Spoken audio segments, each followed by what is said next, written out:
Salam müəllimlər, hər vaxtınız xeyirli olsun.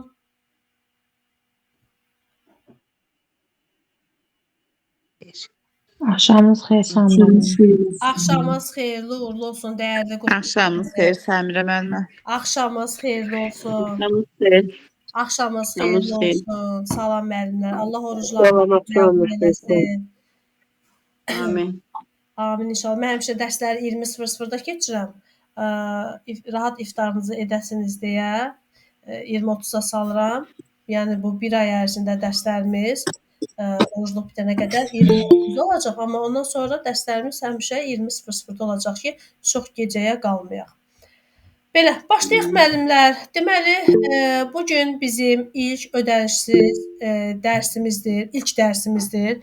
Növbəti dərsimiz həftənin ya 5-ci ya da 6-cı olacaq. Bir dənə baxacağam görüm hansı qrup həmin gündə dərsim yoxdursa, həmin günə salacağam. Deməli, bu bizim ilk dərsimizdir. İkinci dərsimiz isə həftənin ya 5-ci gün ya 6-cı gün olacaq. Yəni izləyin, qruplara, statuslara paylaşacağam. Deməli, mart qruplarına qeydiyyatı davam edir. 1 aylıq və 3 aylıq qruplara başlayırıq. 1 aylıq qruplarda materiallı 1 aya, 3 aylıq qruplarda isə rahat şəkildə 3 aya tamamlayacağıq. Məcəllə, qanun, kurikulum, situasiya tipli suallar, əlavə testlər işləyirik. Amma əsas vəsaitimiz, müəllimlər, əsas vəsaitimiz təbii ki, yəni sizə rahat olsun deyə, rahat şəkildə evdə siz bu vəsaitdən də faydalana bilərsiniz. Bu vəsait poçtla bütün ünvanlara çatdırılır. Yəni daha kağız-küğüzdən canınız qurtaracaq. Hər dəfə mən material göndərirdim, siz onları çıxartdırırdınız. Bu sizə çətinlik törədirdi.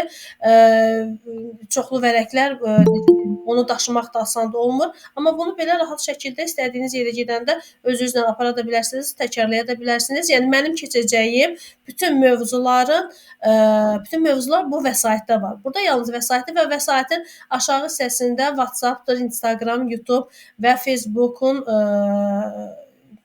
deməli kodları da qeyd olunub. O kodları oxutdurub həmin ünvanlara da deməli WhatsApp qrupuma da gələ bilərsiniz. Belə, bu dərs YouTube kanalında paylaşılacaq əziz müəllimlər. Bir də bu test bankımda isə yalnız testlərdir, yəni həmin mövzulara aid olan testlərdir. Hər ikisini sifariş verəndə daha sərfəli olur. Maraqlananlar deməli şəxsimə yazsın. Bu qədər. Növbəti qrupum aprelin sonu, mayın əvvəli olacaq. Amma inşallah aprel ayın 1-dən biz mən deməli miq və sertifikasiya səviyyəsində kurikulum qruplarına dərslərinə başlayacağıq. Onun da ilk ödənişsiz dərsi bu həftənin 3-cü günüdür. Bu gün ayın 10-udur. O ayın 12-si. 12 martda olacaq. Ondan sonra qrup yığılacaq. Aprelin 1-də biz artıq sırf kurikuluma aid ödənişli dərslərə başlayacağıq. Amma ödənişli dərslərə başlayana qədər mən demişəm, qruplarda da paylaşmışam ki, deməli məlumatlar göndərəcəm, testlər işləyəcəyik, sorğu keçirdəcəm.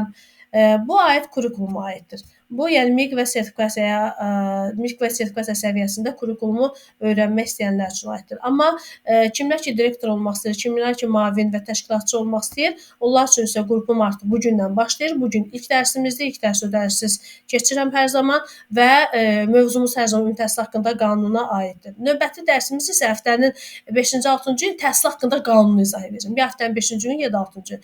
Yəni təhsil haqqında qanunu 2 hissəyə bölüb 47 maddədir də birinci maddədən 23-cü maddəyə qədər izah edəcəm, sonra 23-cü maddədən 47-ci maddəyə qədər izah edəcəm. Yəni bənd-bənd hamısını izah edəcəm. Sonra essenin cavabını gözləyən müəllimlərimiz var. Yəni yanvarın 18-i idi də, elə müəllimlər. Nə vaxt getdirsiniz esse mərhələsinə? Yanvarın 18-i, dekabrın 21-i test mərhələsi oldu. Yanvarın 18-i deməli esse mərhələsinə getdiniz. Hələ cavablar çıxmayıb, cavabları gözləyirsiniz. Həmin müəllimlər bilmirlər ki, nə etsinlər. Yəni sizlər hamınız cavabı gözləyirsiniz.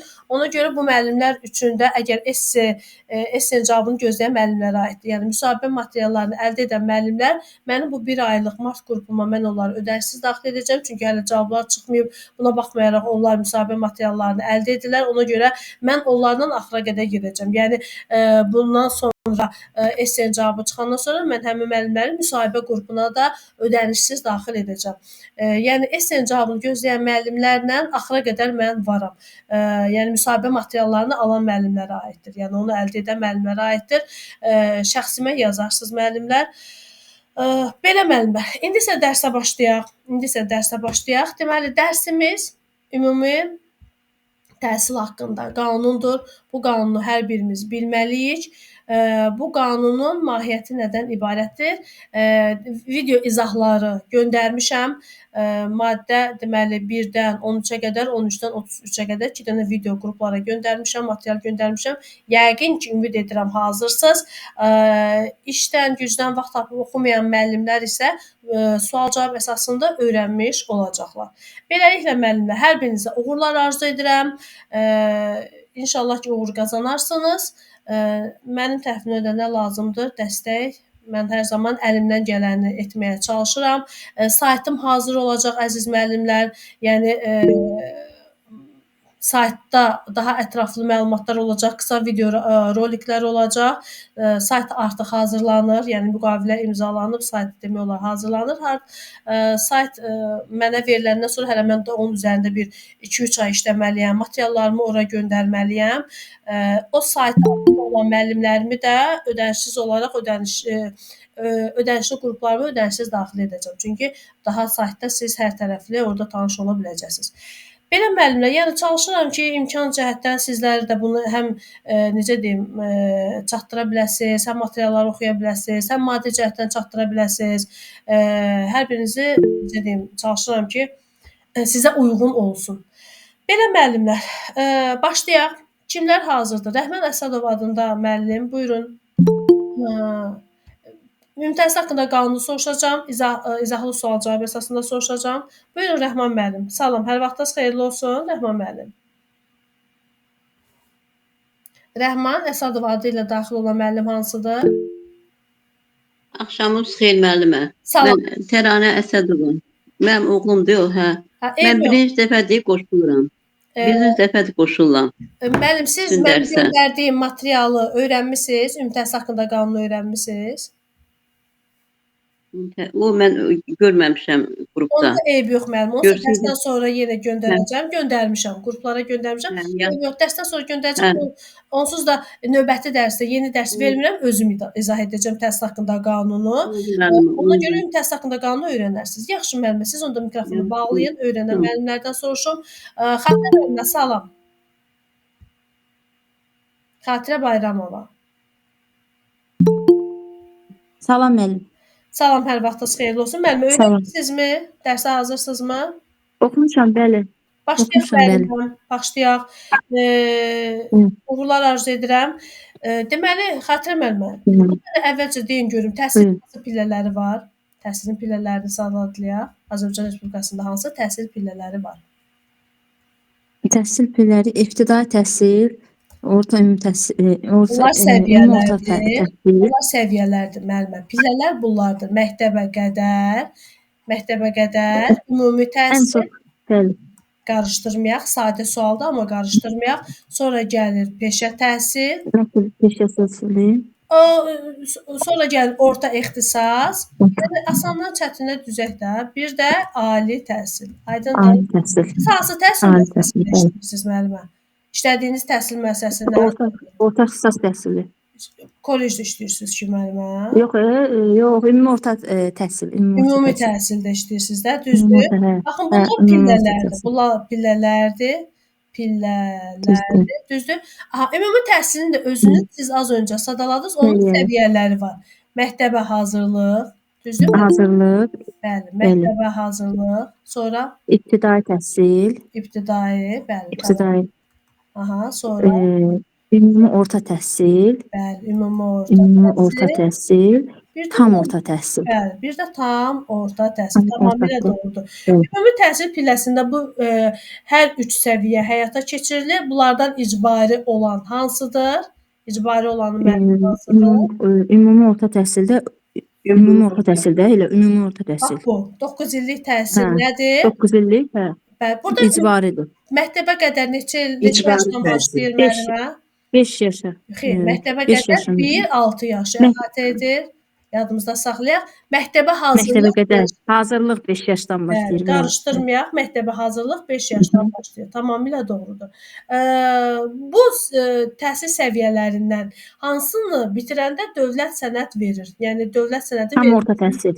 Tam orta təhsil. Bir də ümumi orta, düzdür? Ümumi orta. Bəli, bəli, bəli. Tam orta, Uşaqlar ümumi orta. 9 illiyi bitirəndə, 11 illiyi bitirəndə 9 illik də baxanda, hə. attestat Elədir, alırlar. elədir. Tamamilə doğrudur. Akkreditasiya nə deməkdir müəllimə? Akkreditasiya? Akkreditasiya müəllimə uyğunluq deməkdir. Bəli, standartlara uyğunluq. Yadımızda saxlayaq. Standartlara uyğunluq, hə. Bəli, standartlar var. Ümumiyyətlə hər şeyin standartı var, düzdür müəllimə? O standartlara Bəli. uyğundursa, onda deyirik ki, hə, təhsil keyfiyyətlidir. Bax, mən az öncə dərsə girməzdən öncə bir sosial şəbəkələrə baxdım, gördüm artıq 70 məktəb rəhbərinə belə deyək də, keyfiyyətli təhsili, tədrisi məktəbdə təşkil etmədiklərinə görə töhmət verilib, işdən azad olunanlar var. Çünki standartlara cavab vermir. Mütləq məktəbin standartlara cavab verməlidir. İndi maddi texniki bazı infrastruktur bu dövlət tərəfindən yəni təmin olunur, amma məktəbdə müəllimlərin vaxtında gəlməsi, müəllimlərin yaxşı dərs keçməsi, şagirdlərin bilik bacarıqları yiyələnməsi, düzdür? Hansı ki, bunu direktor təşkil etməlidir. Yəni nizam-intizam yaratmalıdır. Müəllimə, siz müavin olmaq istəyirsiniz yoxsa direktor? Müavin müəllim. Müavin İlk dəfə qoşuluram. Ona görə biraz həyəcanlıyam. var. Neçə pedaqoji stajınız var? 9 il pedaqoji. İxtisasınız nədir bəs? Azərbaycan dil ədəbiyyat. Sertifikasiya balınız nə qədərdir? 48. 48. Müsahibə də var da yəqin ki. 40. Müsahibə 40 tam balı idi. Əla. Yəni siz düzdür, hələ ki 2 regionda bunu elan ediblər. Larti ilə, yəni Lənkəran Sarayına, Şəki Zaqataladakı sertifikasiya balı yüksək olan müəllimlərə üstünlük veriləcək. Deyilmir ha ki, mütləq onlardan seçiləcək. Sadəcə sizin üstünlüyünüz olacaq. Belə, akkreditasiya neçə ildən bir keçirilir müəllimə? Akkreditasiya uyğunluq 5 ildən, səhv eləmirəmsə 5 ildən bir. Bəli, və sonra şəhadətnamə verilir. Şəhadətnamə verilir. Bəli, məktəbdə hansı məşğələlər keçirilir müəllimə? Məktəbdə hansı? Dəstənkənar məşğələlər. Bəli, dəstənkənar məşğələlər bunlar məşğələ formasıdır. Tamamilə doğrudur. Bəli. İndi bunlar haqqında təhsil proqramına daxildir də, fən kurikulumlarıdır, dəstənkənar məşğələlərdir. Yəni məktəbdən kənar təhsil proqramlarıdır, tədris planlarıdır. Bəli, onlar da hamısı ümumi təhsil proqramına daxildir. Tamamilə doğrudur. Müəllimə, siz mənə deyin görün, tədris planı nədir? Tədris planı nədir?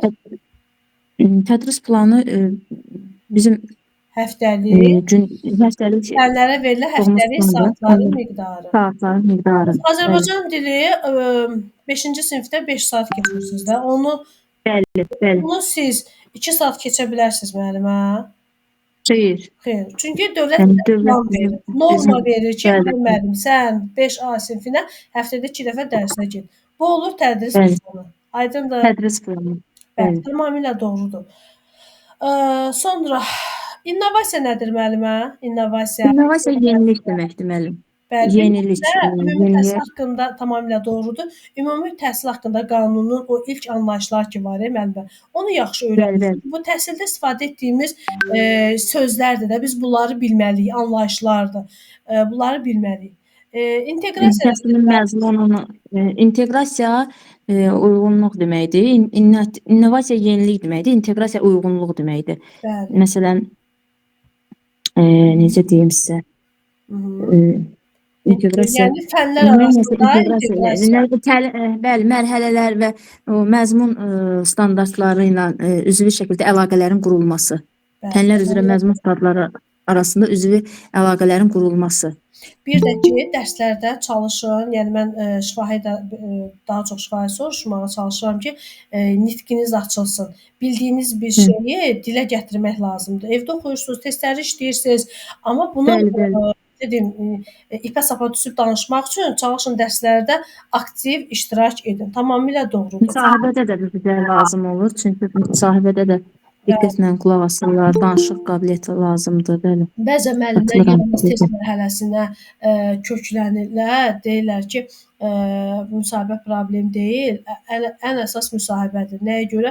Testdən məsəl üçün qarşısında ən azı bir 5 dənə variant olur. Oxuduqlarından bir göz yaddaşı olaraq xatırlayıb nəsə bir yaza bilirsən. Bir təfəkkürünü inkişaf etdirib fəaliyyətə gətirib nəsə bir yaza bilirsən. Amma müsahibə elə bir şeydir ki, necə deyim, sinxron olaraq cavab verəcəksiniz anında. Orada sənin düşünmə vaxtın çox deyil. Ona görə test qruplarında hazırlaşanda elə bilin ki, elə siz müsahibə qruplarına da hazırlaşırsınız. Müsahibədə bir dənə fərq odur ki, orada da yenə ən çox qanun, kurikulum, məcəllə və situasiya, əsas situasiyadır. Siz də gəlib bir qanunları biləsiniz ki, situativ sualların öhdəsindən gələ biləsiniz. Bir də ki, elə suallar var ki, praktik biliklər olur. Məsələn, direktor, müavin belə etsə, şagird belə etsə, valideyn belə etsə, nə edərsiniz? Yəni hansı ki, bizim gündəlik rastlaşdığımız problemlərdir. Bəli, müsahibədə də o sualı verirlərdi də. Məktəbdə müəyyən vəziyyət yarananda hansı çıxış yolu göstərərdin, nə edərdin? Müsahibədə də. Mən test mərhələsini vermişdim müəllim bu il. Mən Hacıqabuldanam. Test mərhələsindən 1 balla təəssüf olsun ki, kəsildim. Keçid balım 1 balım çatmadı keçidə. 500 plusda müəllimə? Hansı imtahan? Yox, yox. 500 plusda yox, aşağıda. Rayon kənd məktəbidir. Bizdə şagird sayı azdır. 500 minusda onda. Müəlliməm, yəni müəyyən bazanız var, yəni belə deyək də, müəyyən bazanız var. Daha da təkmilləşdirmək lazımdır. Bəli. İşləsəniz, yəni məsəl üçün müəllimlər var ki, ilk imtahandan keçmədən sonra həvəsdən düşürlər. Müəllim var ki, illərlə imtahan verir, deyir, yox, mən öz istədiyimə nail olacağam. Yəni gec ya tez mütləq nail olacağam. Yəni bax siz də bir balla kəsilmənizə baxmayaraq növbəti imtahana daha yaxşı hazırlaşaraq uğur qazanmaq istəyirsiniz. İnşallah. Bilgi əldə edirsiniz də, uduzacağınız bir şey yoxdur. Yəni belə deyək də, o məktəb mühitində işləyirsiniz. Siz artıq öz hüquqlarınızı, öz vəzifələrinizi bilirsiniz və sizi aldatmaq mümkün olmayacaq. Yəni itirəcəyiniz yoxdur. Müəllimə, gəlin onda bir dənə də situativ sual verim sizə. Bax, sizi məktəbə müavin təyin edirlər. Gedirsiniz, görürsünüz bir müəllim gündəlik yazmır, planlaşma tutmur. Deyir ki, mən ilin müəllimiyəm. Mən neçə ildir işləyirəm. Nəyə lazımdır? Elə hər gün otur, planlaşmanı yaz. Siz bu problemi necə həll edərsiniz? İlin müəllimiyəm deyir. O ona haqq vermir ki, ilin müəllimi olmağı ona haqq vermir ki, dərsə plansız, proqramsız girsin. Hər bir müəllim dərsə planla, proqramla girməlidir. O proqram da, plan da elə bir şeydir ki, yəni qabaqcadan sən özü hazırlamışsan. Deməli, sən dərsə hazır deyilsən. Nə olsun ilin müəllimisən? Sən hər proqramın da olmalıdır, planın da olmalıdır ki, sən o dərsə... Yəni proqramsız, plansız müəllim olmaz. Bu bir növ yox, o demək deyil ki, o müəllim dərsə hazır deyil. Sadəcə müsahibədə də müəllimə inşallah indi o mərhələyə gedib çatasınız. Bu cür situativ suallara çalışın neqativ yöndən cavab verməyin. Elə cavab verməlisiniz ki, yəni müəllimlə fərdi söhbət edib onunla ona izah etmək lazımdır. İlk öncə onun səbəbini öyrənmək lazımdır ki, nə üçün yazmır. Sonra mən də o, yəni izah etmək lazımdır ki, dərsliklər yenilənir. Bizim keçən il 2 il, 3 il bundan qabaq keçdiyimiz dərslərlə bu ilki dərslər artıq yeni deyil. Fizikadır, kimyadır, biologiyadır, həyat bilgisidir, riyaziyyatdır, Azərbaycan dilidir. Bunlar hamısı axı yenilənir. Yəni yeniliklərlə biz tanış olmalıyıq və müəllim dərsə planlı girəndə dərs daha axıcı olur. Müəllim öz vaxtına qənaət etməyi bacarır. Bax, məsəl üçün, mən bugün dərsə girmişəm. Mən hər ay qrup açıram. Bilirsiniz də, hər ay 1 aylıq, 3 aylıq qruplarım olur. Buna baxmayaraq, mənim hər ay olmasına baxmayaraq, yəni bütün materiallarım əlimdə. Necə deyim, mənə istənilən hissədən sual versəniz, yəni mən onu, necə deyim, kitab kimi oxuyaram sizə. Amma buna baxmayaraq, mən planlaşmam olmalıdır. Hansı sualdan sonra müəllimə hansı sual verim, hansı yeniliyi əlavə eləyim. Axı mənim keçən ay keçdiyim qrupla bu ay keçdiyim qrup arasında fərq mütləq olmalıdır. Çünki nə qədər müəllimlərim imtahana gedirlər, gəlirlər mənə suallardan deyirlər, mən onları müəllimlərə çatdırıram. Axı mən bunu əsərət var əlimdə deyə bu nə yetərlənməli deyiləm. Mütləq daim hər bir müəllim öz üzərində çalışmalı. Baxın, məktəbin elə müəllimi var ki, bütün şagirdlər istəyir ki, müəllim o müəllim onlara dərs desin. Nəyə görə? Çünki o müəllim onu qazanıb. Şəxsən bizim məktəbdə bir dəfə olmuşdu. Biz bir təmayüz sinfi başqa müəllimə verəndə şagirdlər ayağa qalxdılar. Yox, biz istəmirik, biz o müəllimi istəyirik. Tamam, nə üçün ay uşaqlar ərizə yazın və ərizələrində onlar öz nədir, öz fikirlərini yazdılar, əsaslarını yazdılar və biz həqiqətən o müəllimə yox, onların istədikləri müəllimə verdik. Çünki haqlı idilər. Haqlı idilər. Maraqlı müəllim dərs keçirdi, nailiyyəti də var idi. Belə. Yaxşı, Xatirə müəllimə davam edək. Xatirə müəllimə, prinsiplərdən də sizə sual verim, yekunlaşdıraq. Bilirik ki, ümumi təhsil haqqında qanunda deməli neçə dənə prinsip var? Neçə dənə prinsip var müəllimə? Humanistlik prinsipi olardı. Humanistlik, bərabərlik. 8 dənə prinsipdir də. 8 dənə dövlət siyasətinin əsas prinsipləridir. Buyurun, humanistlik, bərabərlik. Humanistlikdir, bərabərlikdir, varislikdir, inteqrasiyadır, keyfiyyətlilikdir, çeviklikdir, fasiləsizlik və vəhdətlikdir, bir də demokratiklikdir. Bəli, tamamilə doğrudur. Demokratiklik odur ki, şagirdlər azad düşüncə ruhunda şagirdləri tərbiyə edək, düzdür? Təhsil müəssisəsinin muxtariyyətinin artırılması, şagirdlərdə azad düşüncə ruhunda tərbiyə olunması, bax, demokratiklik budur. Varislik isə odur ki, yəni biri də bacarığın, təcrübənin digər nəslə ötürülməsi. Bəli. Yaxşı, Azərbaycan dilini siz deyirsiniz. 5-6-cı sinfi siz aparırsınız. 7-8-də direkt götürüb başqa müəllimə verir. Bu doğrudur sizcə? Məncə xeyr, bu deyil, doğru deyil. Çünki varislik prinsipi qorunmalıdır və varislik prinsipinə görə də aşağıdan hansı müəllim götürübsə sinifi yuxarıya qədər, yəni 11-ə qədər o davam etdirməlidir. Tamamilə doğrudur. Nəyə görə? Çünki qoy onun nəticəsi olsun. Nəticəsi olsun, bəli. Yuxarı sinifdə müəllimlər götürür, deyir aşağıda mən gətirməmişəm. Aşağıdan aparırlar, yuxarıda aparmırlar, deyirlər aşağıda mən gətirdim, yuxarıda belə oldu. Yəni köklü həll etmək lazımdır. Müəllim götürdü, axıra qədər o aparmalıdır ki, bu məsuliyyəti də özündə. Müəllim də özü məsuliyyət hiss eləyir onda. Onda müəllim özü də məsuliyyət hiss eləyir. Amma belə götürəndə müəllim özü daha çox məsuliyyət hiss eləmir də. Amma aşağıdan gətirəndə məsuliyyət hiss eləyir ki, bunları mən gətirmişəm. Yəni səhər də, yəni nəticəsi zəif olanda mən ona görə cavabdehəm, mən cavab verəcəm. Bəli, varislik prinsipinə əməl edilməlidir. Oldu müəllimə, çox sağ olun, var olun. Evdə qanunları oxuyanda, məsəl üçün, belə deyək, ümumi təhsil haqqında qanun oxuyursunuz, düzdür müəllimlər. Bizim dərslərimiz öz qaydasında, amma bir yolu öyrədim sizə. Bunu hər dəfə düzdür dərslərimdə deyirəm. Məsəl üçün, əsas anlayışları oxuyursunuz. Məsəl üçün, 5 dənə anlayış oxudunuz. Ondan sonra bir özünüzə deyin ki, mən məsəl üçün akkreditasiya şahidətlə mən oxudunuz. Mən burada nə başa düşdüm? Oxumaq xətrinə oxumayın. Onun bir faydası olmayacaq. Oxuduğunuz cümlənin mahiyyətini başa düşün. Yəni özünüz üçün nağıl eləyin. Bir abzas oxudunuz, özünüz üçün bir abzas eləyin ki, mənə bu abzasda nə demək istədi? Mən nə götürdüm bu abzasdan? Və çalışın oxuduğunuz materialları, əziz müəllimlər, səsli oxuyun. Yəni ürəyinizdə oxuduğunuz bir material, onu elə oxumamış kimi sayın. Siz ürəyinizdə belə səssiz o zaman oxuya bilərsiniz ki, onu təkrar etmiş olursunuz. Oxuyun, altından bir qəşəng belə necə deyim, xətt çəkin.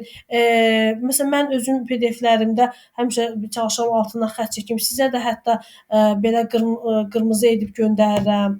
Və mənim test bankımda vəsaitimdə də bu cür işarələnmiş şəkildədir ki, vacib hissələr daha da diqqətinizdə qalsın. Oldu Xatirə müəllimə, çox sağ olun, var olun. Aha, uğurlar arzu edirəm. Sonra növbəti müəllim. Buyurun. Kim hazırdır? Əziz müəllimlər, əl qaldırın. Sən adı ilə daxil olan kimdir? Salam, hər vaxtınız xeyir olsun. Salam, hər vaxtınız xeyir olsun. Müəllimləri salamlayıram. Salam. Hər vaxtınız xeyir olsun. Hansı müəllimdir danışan? İlahi müəllimi. İlahi müəllimə? Bəli. Hansı İlahi müəllimə? Hacı müəllimə?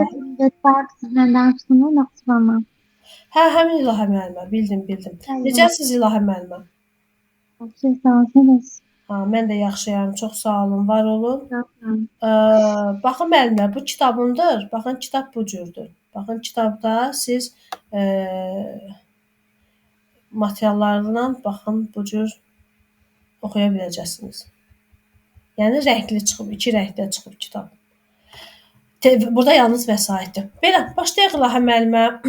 İlahə müəllimə, dövlət təminat verir də ki, hər bir vətəndaş üçün təhsil şəraiti yaradılmalıdır. Heç kəs o təhsildən yayınmalı deyil. Heç bir təhsilin heç bir formasından məhrum edilə bilməz.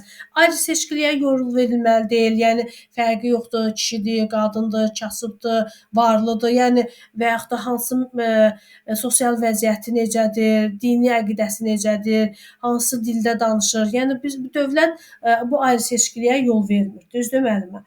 Və icbari təhsili də dedik və istedadlı şagirdlər üçün dövlətimiz hər zaman şərait yaradır. Məsəl üçün indi fən müsabiqələri keçirilir, elə müəllimə? Fən olimpiyadası, fən müsabiqəsi və onlar Lütfizadə, sonra ən yaxşı təqdimat Heydər Əliyev adına.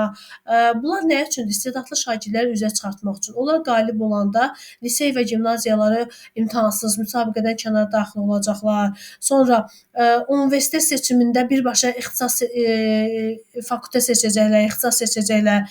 Yəni bir də blok imtahana getməyəcəklər. Bax görürsüz dövlətimiz nə edir? Şərait yaradır. Yəni təminat verir. Bu dövlətin təhsilə aid təminatlarıdır. Azərbaycan Respublikasında tədris hansı dildə aparılır? Azərbaycan dilində. Bəli, Azərbaycan dilində aparılır və ümumiyyətlə ümumi təhsilin mahiyyəti nədir? Bax, bizim işlədiyimiz məktəb ümumi təhsil adlanır. Nə üçün ona ümumi təhsil deyilir?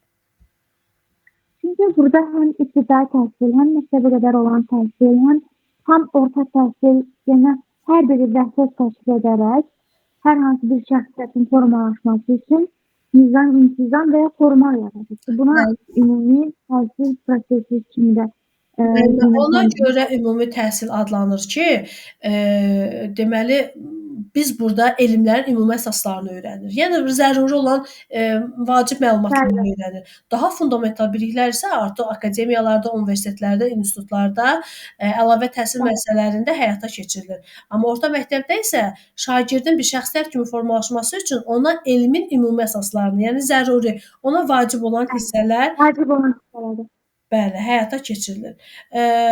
Yəni ümumi təhsilin məqsədi odur ki, vətəndaş və şəxsiyyət yetişdirək, şagirdləri əmək fəaliyyətinə hazırlayaq və onlarda Azərbaycançılıq məfkurəsi nə edək, formalaşdıraq. Yəni uşaqlar niyə məktəbə gəlir? Yəni ümumi təhsili niyə bitirməlidir? 11 il bu uşaq niyə oxuyur?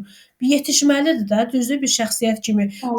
Onlar deyir ki, əmək fəaliyyətinə biz onu hazırlayırıq. Yəni uşaqların 15 yaşı tamam olandan sonra gedib işləyə bilərlər. Valideynlərin razılığına əsasən işləyə bilərlər.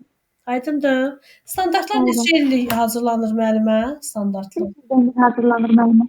Standartlar özü minimum 5 illik hazırlanır. Düzdür? Bunlar ayrı.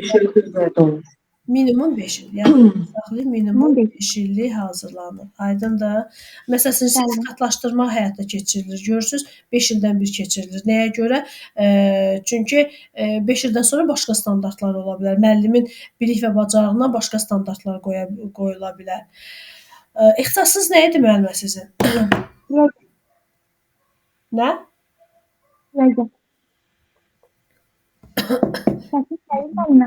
Müəllimə, sizin səsiniz mən demək olar eşitmirəm.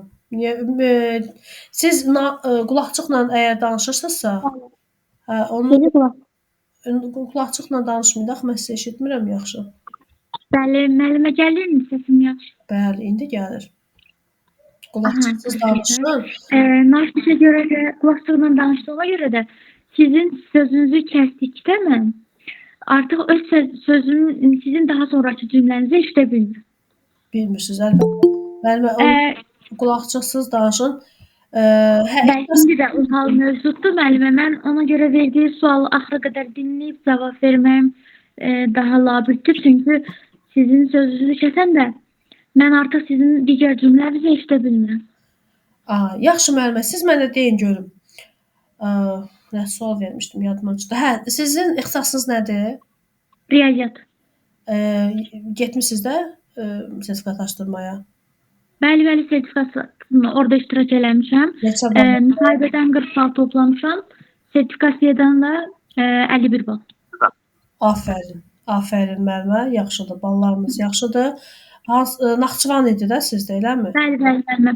Amma onu da qeyd edim ki, bizim 2020-ci ildə müharibə dövründə Allah bütün şəhidlərimizə rəhmət eləsin, qazilərimizə can sağlığı versin, şəhid ailələrin qarşısında, hər birinin qarşısında baş əyirik. Biz 2020-ci ildə müharibə ərəfəsində biz imtahan vermişdik Naxçıvanda. İlk dəfə Naxçıvanda keçirilmişdi. Bakıdan öncə Naxçıvanda. Və bizdə Naxçıvanda 40 ixtisas idi, 20 də kurikulum idi. Belə pedaqogika, bəli. Bu formadaydı. Aydındır müəllimə. Yaxşı, davam edək. Standartlar dedi ki, minimum 5 illik deməli hazırlanır və sonra məsələn sağlamlıq imkanları məhdud şəxslərin təhsili üçün dövlətin ayrı standartları var. Onlara xüsusi bəli, buyurun. Onlara nə? Buyurun, davam edin. Onlara bu da təhsilin formalarına aiddir əslində. Təhsil almanın formalarına aiddir. Təhsil almanın həmin şagirdlər ki var, xüsusi demək belə deyim də xüsusi təhsil alma sistemində özümü itirdim. Müəllimə, siz fikrinizi qarışdırdınız. Gəlin yaxşı təhsil forması ilə təhsil alma formalarını qarışdırırsınızsa, gəlin biz onları ayırd edək. Təhsilin formalarını sayaq. Bəli, formal, qeyri-formal, informal. Bu təhsilin formalarıdır. Təhsil alma formaları da əyani, qiyabi, distant və eksternatdır. Bunlardan əlavə də fərdi stasionar təhsil var və bir də evdə təhsil var. Bəli. Stasionar, evdə təhsil, sərbəst təhsil, distant təhsil bir dənədir də. Əyani, qiyabi, indi qiyabi orta məktəbdə yoxdur. Qiyabi ümumi orta məktəblərdə yox, ali universitetdə də, ali məktəblərdə keçirilən təhsil alma forması. Və kolleclərdə var. Distant yalnız kolleclərdə var, yadınızda saxlayın. Hələ ki nə aliyə, nə də ümumi təhsilə şamil edilmir. Distant yalnız orta ixtisasdadır. Sonra evdə təhsildir. Sağlamlıq problemi olan şagirdlərdə, yəni fiziki, psixi sağlamlıq problemi olan şagirdlər üçün, bir də xüsusi təhsil ehtiyacları olan şagirdlər üçün autizm, diqqət tərsizliyi, hiperaktivlik, sindromları olan şagirdlər üçün keçirilir. Lakin Azərbaycanda evdə təhsil sadəcə 2 forması keçirilir. Sağlamlıq problemi olan şagirdlər, xüsusi təhsil ehtiyacları olan şagirdlər üçün. Lakin bütün dünya sistemində 5 dənədir bunlar. Ki, bunların 3-ü Azərbaycanda keçirilmədiyi üçün adlarını saymaq istəmirəm. Yəni, istəyirsinizsə saya bilərəm. Peşəkar idman incəsənət sahəsində inkişaf edən uşaqlara, coğrafi və sosial səbəblərə görə bir də fərdi pedaqoji yanaşmaya üstünlük verən ailələr üçün deməli keçirilən ev təhsili deyirsiniz də. Ev təhsili var. Azərbaycanda var. Hətta müəllimlər institutunda elə bir fakültədə var müəllimə ev təhsili. Sadəcə oranı bitirənlər işsiz qalırlar. Yəni o məsəl üçün hər hansı bir pedaqoq gedib şagirdə evdə ailə təhsili versin. O sistem hələ işləmir. Amma var. Həmin fakültəni bitirən tələbələr də var. Elə bir fakültə deməli var. Qəbul da var. Amma o sistem işləmir. Bizdə var. O ev təhsili. Evdə təhsil ayrıdır. Yəni şagird tutalım ki, sağlamlıq. Bəli. Elə onu dedim ki, yəni ümumi 5 dənədir. Bunların sadəcə ikisi Azərbaycanda keçirilir. Sağlamlıq problemi olan şagirdlər üçün, bir də xüsusi təhsil ehtiyacları olan şagirdlər. Digər üçü var ki, bunlar Azərbaycanda qəti şəkildə keçirilmir və qanuna da bu formada daxil edilmir. Bu sadəcə Türkiyədə, daha çox belə inkişaf etmiş ölkələrdə daha çox demək rast gəlmək olur. Müəlliməm, siz əgər xüsusi təhsildən danışırsınızsa, Azərbaycan Respublikasında xüsusi təhsil var. Məsələn, sıfırlar üçün, karlar üçün, korlar üçün, əqli geriliyi olan uşaqlar üçün, davranış pozuntusu olan uşaqlar üçün, onlar çox xüsusi təhsil müəssisələri var. Yəni hər regionda müxtəlif sayda xüsusi təhsil müəssisələri var və valideynlər orada övladlarını təhsilini təmin edirlər. Belə, yaxşı müəllimə, davam edək sizlə. Deməli, mən burada sizə nə sual verəcəm? Müəlliməm, Buyurun. Deməli, məktəbə hazırlığı artıq səviyyə kimi götürürük. Çünki qanunda da artıq səviyyələrin içərisində verilir.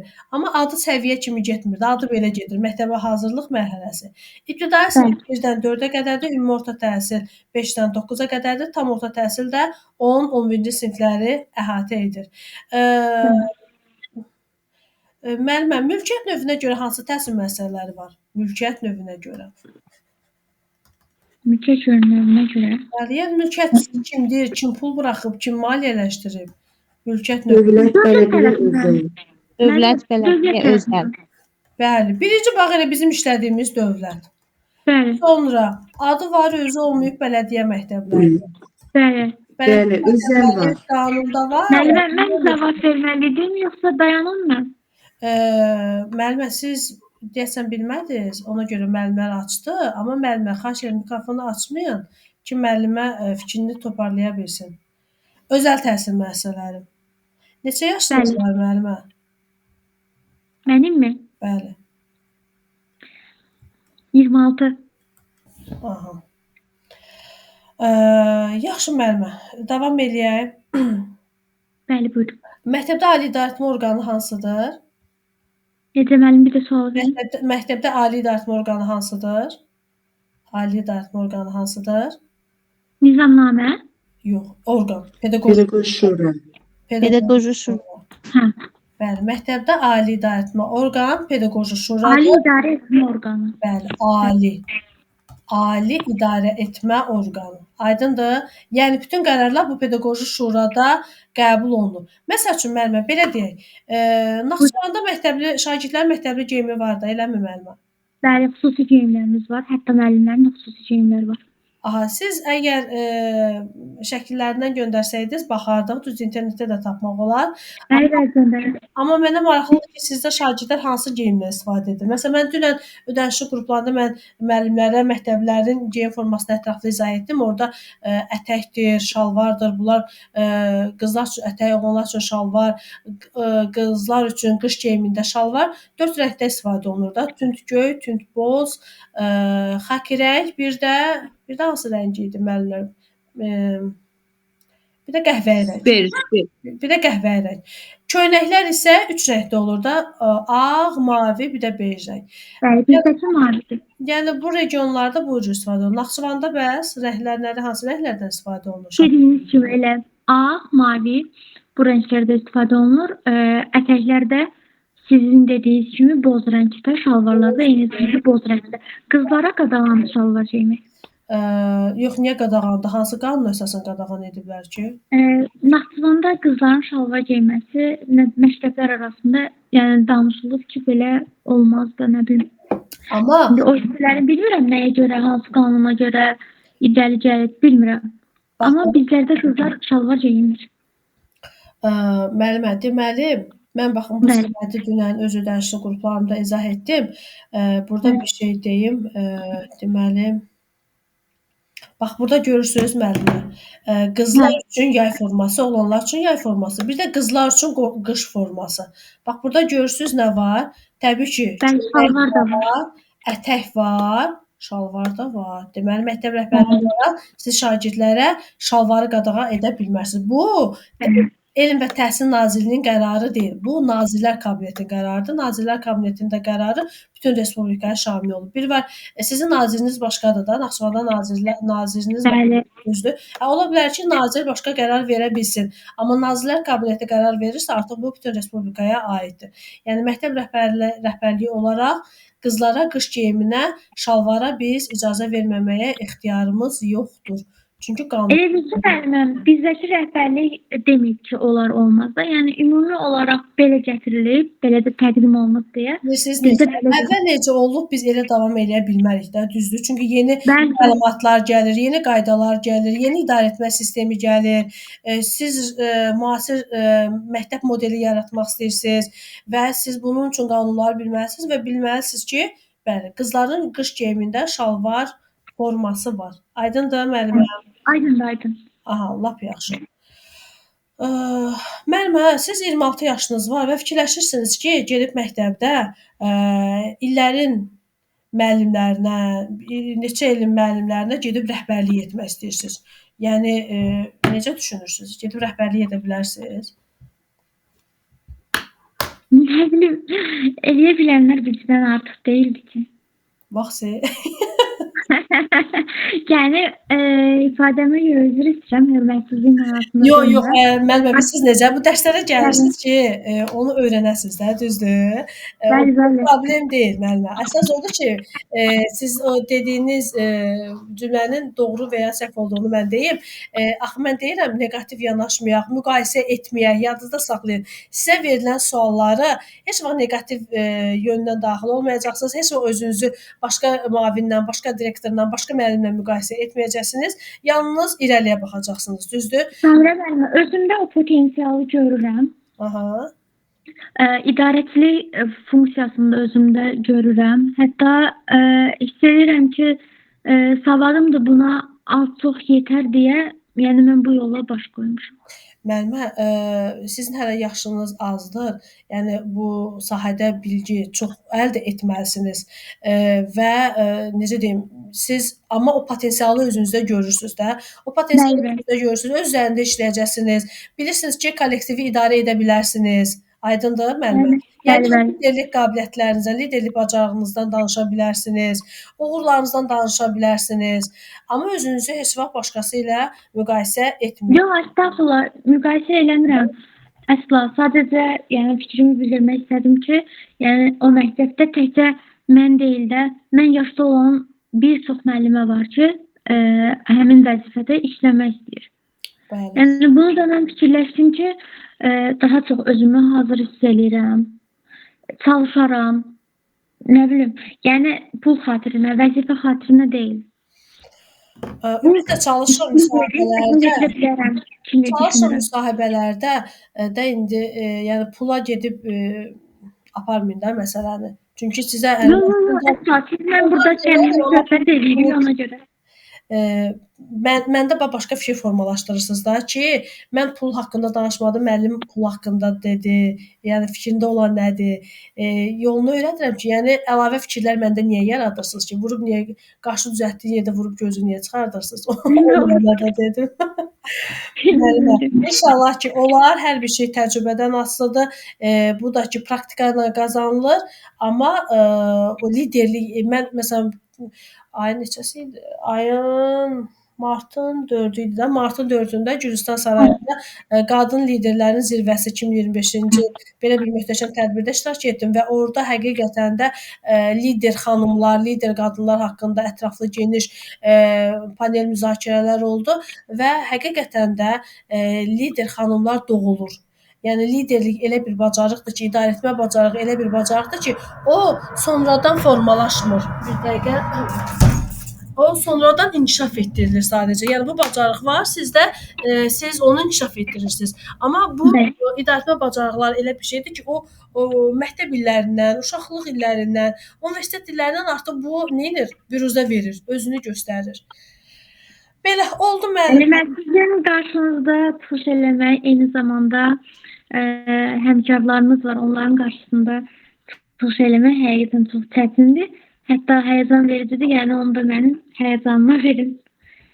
Ola bilər ki, öz fikrimi çətin deyə bir şey beyninizə qətiyyən yaxın buraxmayın. Öhdəsindən gələcək, səhvlər də olanda onları düzəltməyə çalışacaq. Bir şey deyə beyninizə yükləməyin. Çətin olanda siz kainata enerji ötürürsünüz. Onda o sizə həqiqətən beyninizdəki o neyronlar artıq sizə deyəcək ki, hə, çətindir. İşləmək istəməyəcəklər. Amma deyin ki, hə, asandır, nə var ki, bunların öhdəsindən gələcəm, bilmədiklərimi öyrənəcəm, araşdıracağam. İndiki dövrdə internet dövrüdür. Nə haqqında istəsəniz süni intellekt vasitəsilə, sonra sosial şəbəkələr vasitəsilə əldə edə bilərsiniz. Yetər ki, istəyin. İnsan istəyəndə çox şey edə bilər. Çətini də qətiyyən yaxınınıza buraxmayın. Çox sağ olun müəllimə. Uğurlar arzu edirəm sizə. Aha. Çox sağ olun, var olun. Hətta bizi burada müsahibəyə də hazırlaşdırmış olursunuz. Mən Minnətdaram. bəli, çalışıram ki, hər tərəfli hazırlaşasınız. Çünki tək elə qanun qalsa, qanun hər yerdə var. Özünüz oxuyarsınız da, düzdür? Çalışıram ki, həm illüstrativ izah edim ki, o nəyə görə o qanun yazılıb, onu biləsiniz. Çox sağ olun müəllimə. Çox sağ olun. Əliniz qolunuz var olsun. Sağ olun, sizlər də sağ olun. Növbəti müəllim kimi soruşaq ay müəllimlər. Bir zəhmət olmasa qaldırma işarəsi Mirzoyev. Bu adla kim daxil olub? Zəhmət mikrofonu. Axşamınız xeyir. Saadət müəllim. Kim? Saadət müəllim. Mən o qulaqçıqla məni dinləyirsiniz. Xeyr müəllim. Bəs səsiniz niyə belə yavaş gəlir? Biraz İndi necə? aha. Yaxşı, başlayaq müəllimə. Əks-səda verir. Müəllimə çıxın yenidən daxil olun. Çıxın yenidən daxil olun. Yəqin 2 dənə linklə daxil olmusunuz. Mən sizi rahat eşidə bilmirəm. Burada müəllim gəlinə qədər başqa kimdən soruşum əziz müəllimlər? Buyurun müəllim. Hə, gəldiniz? Hə, indi yaxşı oldu. Samilə Qasımova müəllimdən sonra sizdən soruşacağam. Deməli müəlliməm, məktəbdə dedik fakultativlər, dəstənkənar məşğələlər həyata keçirilir ki, şagirdləri daha da inkişaf etdirək, şagirdlərin meyl və maraqlarına uyğun bu fakultativlər təşkil deməli olunur. Sonra görüm hansısa. Aha, müəllimə, təmayül siniflərdə minimum şagird sayı nə qədərdir? Təmayül sinifdə. Minimum şagird sayı 15 nəfərdir, maksimum isə 20 nəfərdir. Təmayüldə. Bəli, təmayül siniflər tam orta təhsil səviyyəsində yaradılır. Bu da təbiət texnikidir, humanitar fənlər üzrə təşkil edilir. Burada əgər il boyu şagird sayı azalarsa, bu onun davam etməsinə xələl gətirmir. Yəni həmin şagird sayı ilə davam etdirilir. Bəli, ilin sonuna qədər, yəni həmin o uşaqlar 11-ci sinif bitərinə qədər həmin təmayül sinif davam edir. Amma bir şey deyim ki, bəzi regionlar şagird sayı azalan kimi onu bağlayır. Çünki bu maliyyə məsələsinə görə o sinfi bağlayır. Mənim qruplarımda Ağcabəddən bir müəllim vardı. Dedi bizdə amma çox aşağı düşmüşdü. Məsələn 8 nəfərdir ya 9 nəfər, 15 nəfərdən açmışlar, amma şagirdlər çıxandan sonra 8-9 nəfər qalmışdı. Sonra regional onu ləğv elədi. Yəni adi sinifə qatdı həmin şagirdləri. Aydındır. Şagirdlərin məktəbə qəbulu necə həyata keçir? Yəni valideynlər söz soruşum. Bəli. Mən bir dənə söz soruşum. Bəs əgər onu təsir eləmirsə, necə bağlayırlar bəs o sinifi? Çox azalıb da müəllimə. Bir sinifdə 8 nəfər bu maliyyəyə ağır belə deyək də, maliyyə yüküdür deyə onu bağlayırlar. O uşaqları adi siniflərdə əyləşdirirlər. Amma qanunda yazılıb ki, onun şagird sayının azalması. Ona görə soruşdum ki, qanunda elə yazılır. Amma bəs məsələn azalanda niyə elə bağlayırlar? Əslində qanunda onun minimum həddini də yazmalıdır. Tutalım ki, sinifi 15 nəfərdən açdıq. 10 nəfərə qədər davam edə bilər. 10 nəfərdən sonra hər sinif bağlamalıdır. Necə ki, dərnəklərdə şagird sayı 8 nəfərə düşür, 8 nəfərdən aşağı düşəndə bağlanılır. İkinci yarım ildə 5 nəfərə düşəndə bağlanılır. Eləcə də bu təmayül siniflərdə də bu minimum həddini qoymalıdırlar. Yəni şagird sayı çıxandan sonra minimum həddini qoymalıdırlar. Yəni əslində qanunlar tam işlənsə, rəhbərliyə də rahat olar. Belə mən kimlə danışıram? Mənlə danışırsınız müəllimə. Hə, Saadət müəllimə, sizlə danışıram. Aha. Bəli. Saadət müəllimə, bilirik ki, məktəbdə təhsil əyani formadadır, qiyabi yoxdur, bir də sərbəst. Əyani və sərbəst. Aydındır? Əyani və sərbəst. Sərbəst odur ki, O deməkdir ki, müəyyən səbəblərdən uzun müddət təhsildən kənarda qalıbdır. Məsələn, bu səbəb nə ola bilər? Tutaq ki, valideyn uşağı götürüb aparıb, uşaq 7-ci sinifə qədər oxuyub, tutaq ki, 8-ə qədər oxuyubdur. Gedib xarici dövlətə, indi qayıdıbdır, uşaq gəlibdir.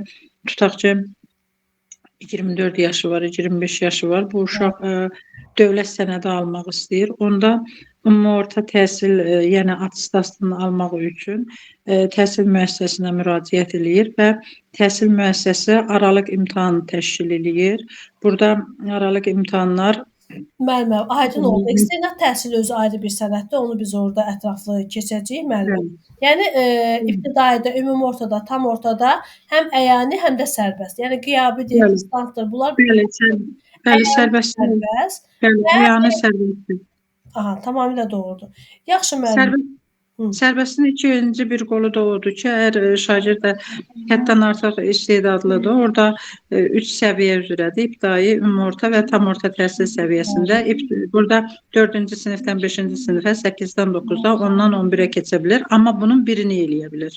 Bəli, yəni o bilirsiniz nədir? Vaxtından əvvəl məktəbi bitirmək. Bəli, vaxtından əvvəl məktəbi fitri istedaddırsa, yəni söhbət illik qiymətlər 5 onlardan getmir. Söhbət fitri istedaddan gedir. Yəni burada həm xarici dilcə çox üstün cəhətləri vardır. Məsələn, sərbəst danışa bilir, öz nitqi çox gözəldir, özünü ifadə etmə, psixoloji durumu çox yaxşıdır. Yəni bu uşaq hər tərəfli, təkcə o deyil ki, fənlərə aid onun bilikləri. Bu hər tərəfli olmalıdır ki, ondan o şagird dekabr ayına qədər oxuyur yarım ili. Səadət müəllim, bizim hələ ki mövzumuz eksternat təhsil deyil də. Bunu eksternat təhsildə daha ətraflı keçəcək. Yəni biz bilməliyik ki, ibtidai, ümumi orta, tam ortada təhsil alma forması əyani və sərbəst. Bəli, sərbəstdir. Davam edək müəllimə. Əgər təsisçi əcnəbidirsə, müəllim heyətinin faizi neçə faiz azalacaq? 50% Azərbaycanlı olmalıdır. Əgər burada şad olmursa, yəni həmin say hesabı ilə davam elətdir də. Yəni belə. Burada 51% o deməkdir ki, sadəcə öz millətimiz üstünlük təşkil etməlidir. Yox, əgər o həmin təhsil müəssisəsində yerli kadr yoxdursa, yəni yoxdur da yerli kadr. Onda say nisbəti dəyişə bilər. Əcnəbilərə üstünlük verilə bilər. Bəs bu direktor müavini Azərbaycanlı olmalıdır. Bəli, tamamilə doğrudur. Direktor müavini Azərbaycanlı olmalıdır. Sonra müəllimə, lisenziya nədir? Lisenziya təhsil müəssisəsinin öz fəaliyyətinə davam elətdirmək üçün İqtisadiyyat Nazirliyi tərəfindən verilir. Lisenziya icazə deməkdir də, düzdür? Yəni icazə deməkdir, onun fəaliyyətinin göstərmə özü də daimə verilir. Lisenziya bəli, müddətsiz verilir. Müddətsiz verilir. Əvvəlki sənədlər əlinizdə varsa, o səhvdir. Yəni mən göndərdiyim sənədləri çıxardın. Müddətsizdir. Dövlət təhsil müəssisələrində verilir.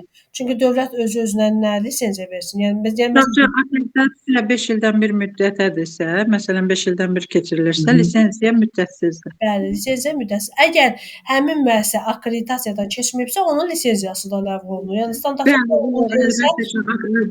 oluna bilmirsə, deməli çatışmamazlığı varsa, o müəssisə bağlanırsa, lisenziya da orada heç olur. Ləğv olunur, bəli. Lisenziya da ləğv olunur. Tamamilə doğrudur. Sonra müəllimə, siz mənə deyin görüm. Təhsil müəssisələri, ümumi təhsil müəssisələri hansı elektron sistemə qoşulub? UTIS. Əvvəl TİMİS deyirdik, indi UTIS deyirik. Yox, TİMİSin alt bölümüdür də. TİMİSin alt bölümü də UTIS. Ümumi təhsil informasiya sistemi.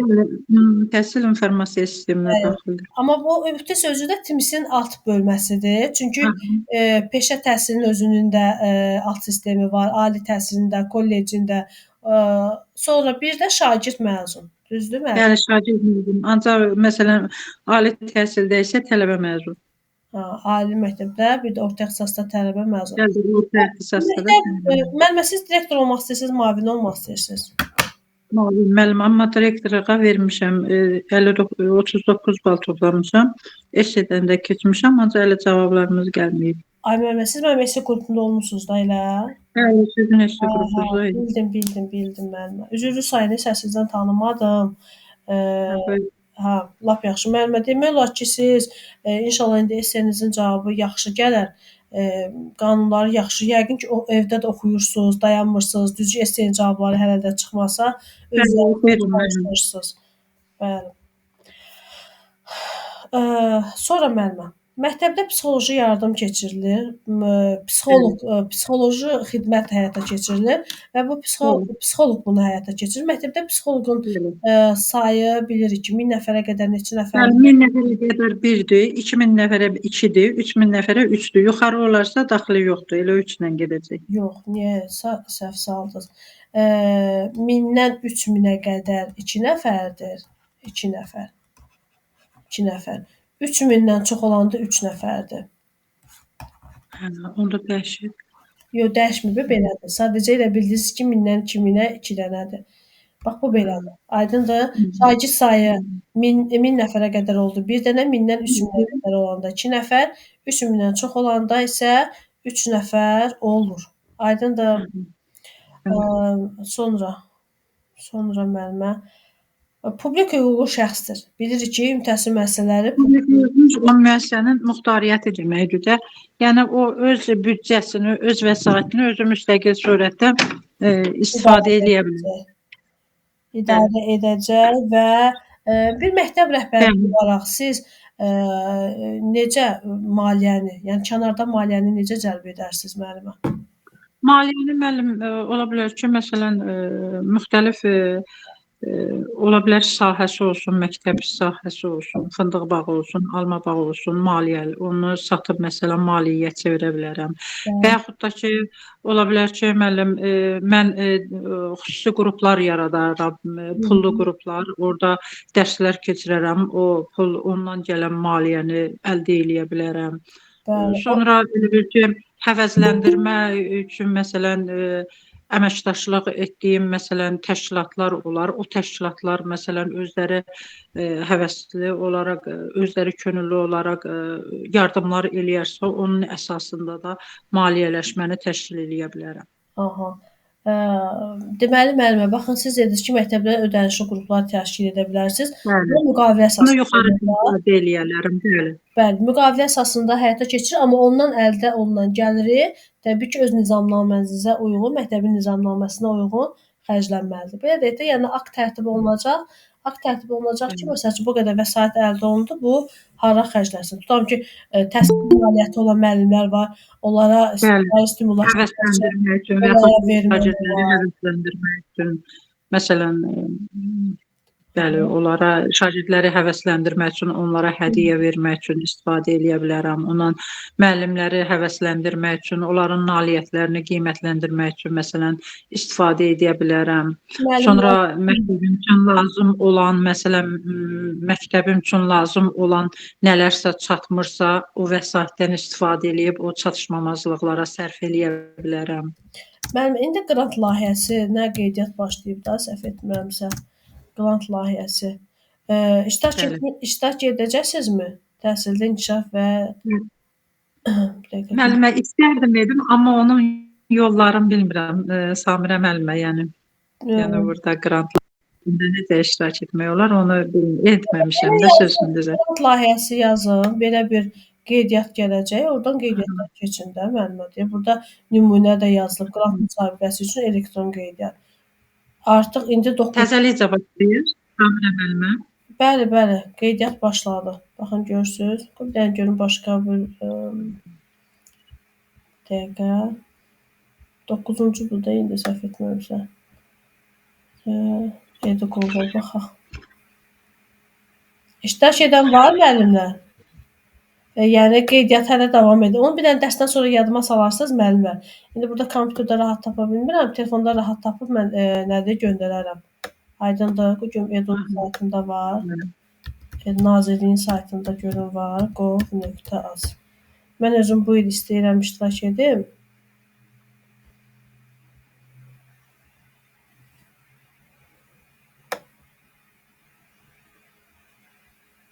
Burada elanlarda olur hardasa.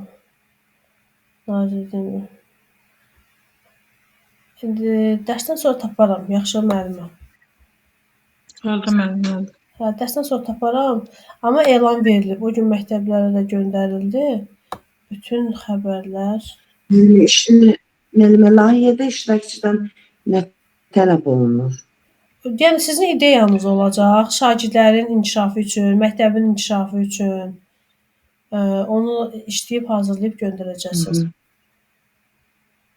Məsələn, özüm bir ideyam var. Elə də maliyyəsi elə də yüksək deyil. Mən istəyirəm bu il iştirak edim. Görüm burada elanlarda var.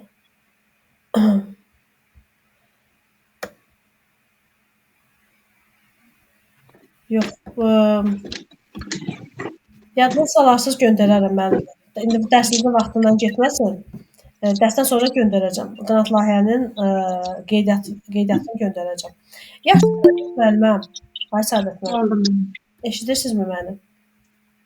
Məktəbdə deməli, məktəbdə təhsil prosesinin iştirakçıları var.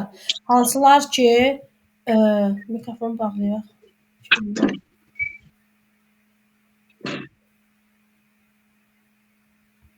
Mən çox xahiş edirəm, mikrofona, görüntüyə nəzarət edin. Səadət müəllim, eşidirsiniz? Bəli, eşidirəm müəllim, buyurun. Təhsil prosesinin deməli iştirakçıları var məktəbdə. Yəni təsisçilərdir, sonra şagirdlərdir, təhsil prosesinin iştirakçılarıdır. Bələdiyyələrdir.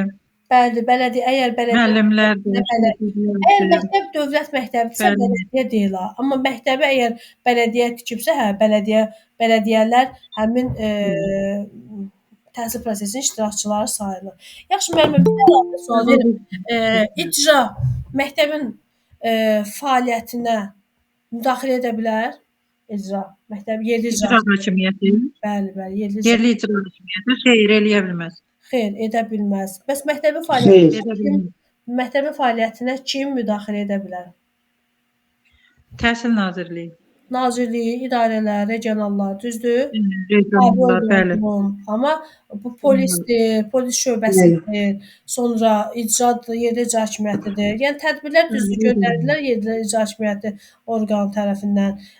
Amma məktəbin fəaliyyətinə qarışa bilməzlər. Aydındır. Belə. Davam edək. Məktəbinizdə az təminatlı ailələr var. Az təminatlı ailələrdən olan Səadət müəllimə şagird var. Həmin şagirdin kömək olmaq üçün nə edirsiniz? Məsələn, geyim ala bilmir, məktəb əşyaları ala bilmir. Mən həmin şagird üçün, yəni az təminatlı ailələri birinci məktəbimdə deməli bunu müəyyənləşdirərəm ki, az təminatlı ailə hansılardır.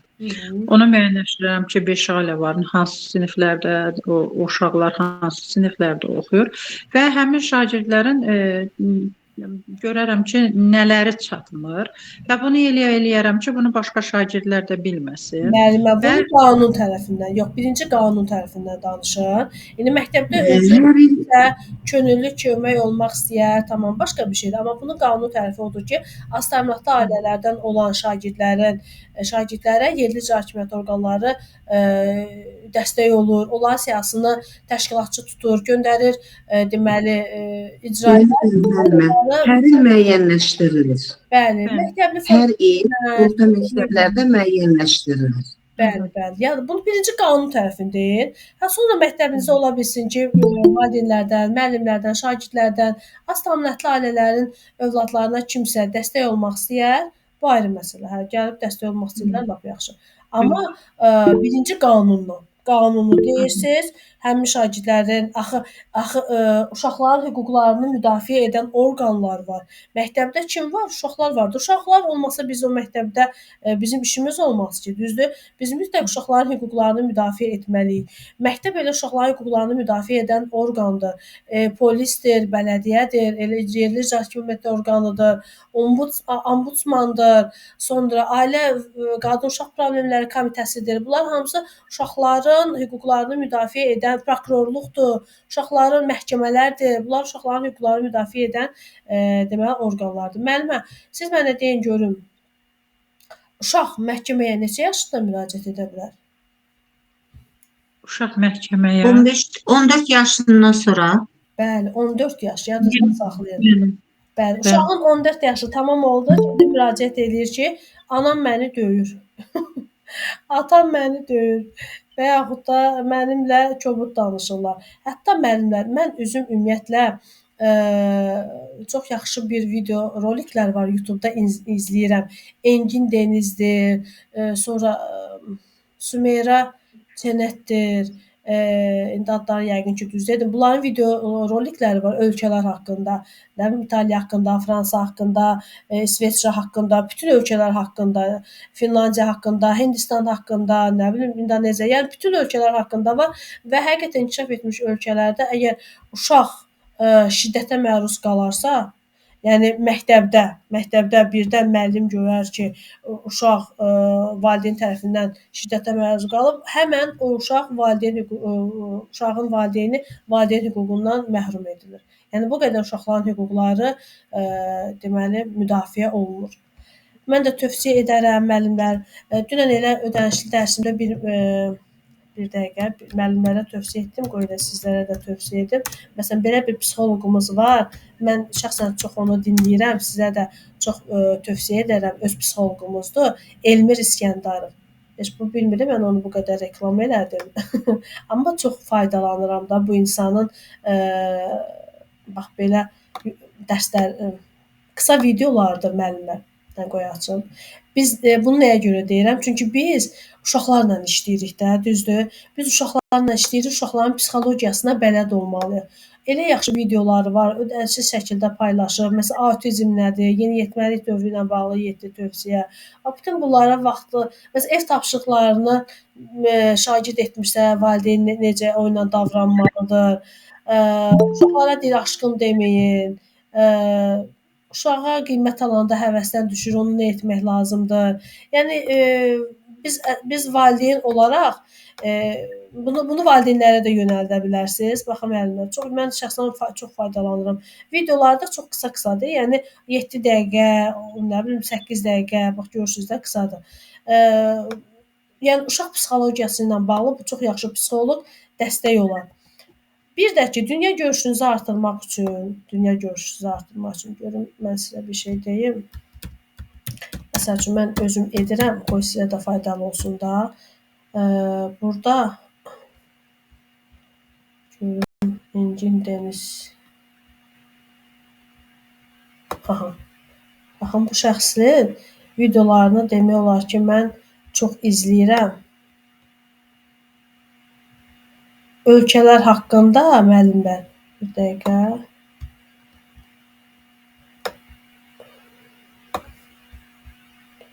Yox, nəsə burada yəqin başqa İncin Deniz çıxdı.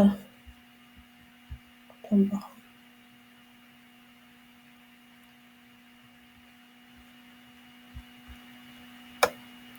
Həmin şəxsdir.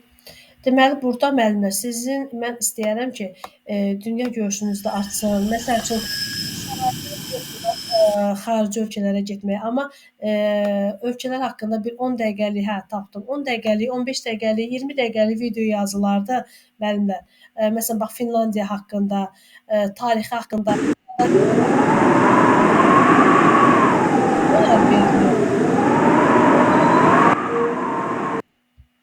mən hər gün birinə baxıram. Həm dünyanı səyahət etmiş oluram.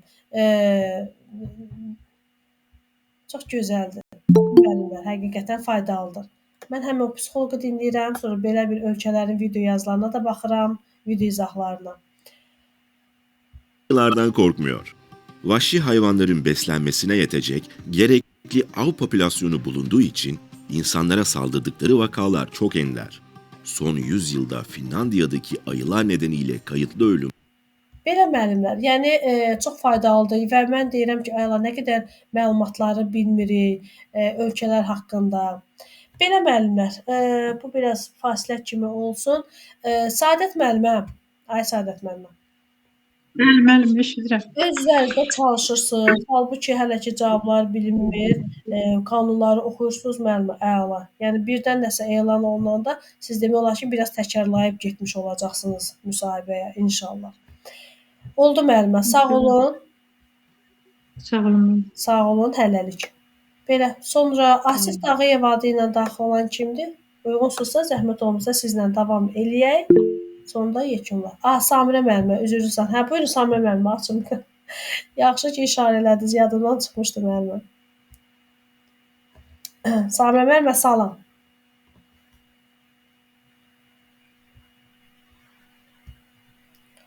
Samirə müəllimə.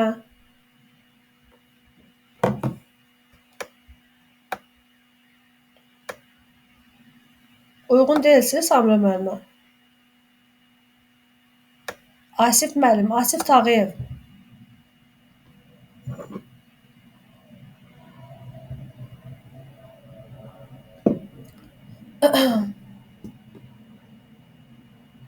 Müəllimə, zəhmət olmasa biraz aktiv olaq, vaxtımızdan getməsin ki, mən biraz da sual cavab edə bilim, ümumi təhsil haqqında qanuna əsasən.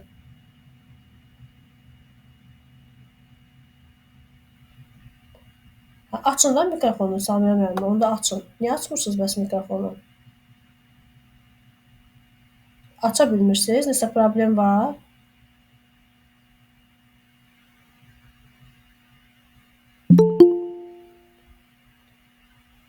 Samira müəllimə, açın da mikrofonu.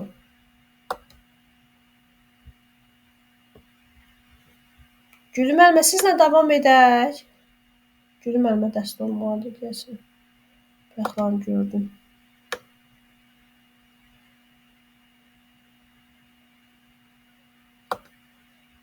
Samira müəllimə, mikrofonunuz açıqdır, amma mən eşitmirəm. Yəqin sizdə nəsə telefonda problem var. Hə, mikrofonu açıq deyil müəllimə. Müəllimə, axşamınız xeyir. Bizim esələrimizdən yenə bir xəbər yoxdur, hə? Müəllimə, indi görək də özünüz də sistemdə görürsüz. İndi orada nə edirlər? Hamı sizin kimi mən də gözləyirəm. Müəllimə, sistem deyəndə şəxsi kabinəyə girmək olmur ki. Mən də girə bilmirəm. Təkmilləşdirirlər də müəllimə. Görürsüz orada digital nədir, simanız gəlir orada. Aha. Görək də bəlkə növbəti həftəyə düzəldi inşallah. Gülü müəllimə, uyğunsuz, sizlə başlayaq müəllimə. Başlayaq, amma ola bilər ki, cavab verə bilmərəm. Yenə də suallarınızı verin.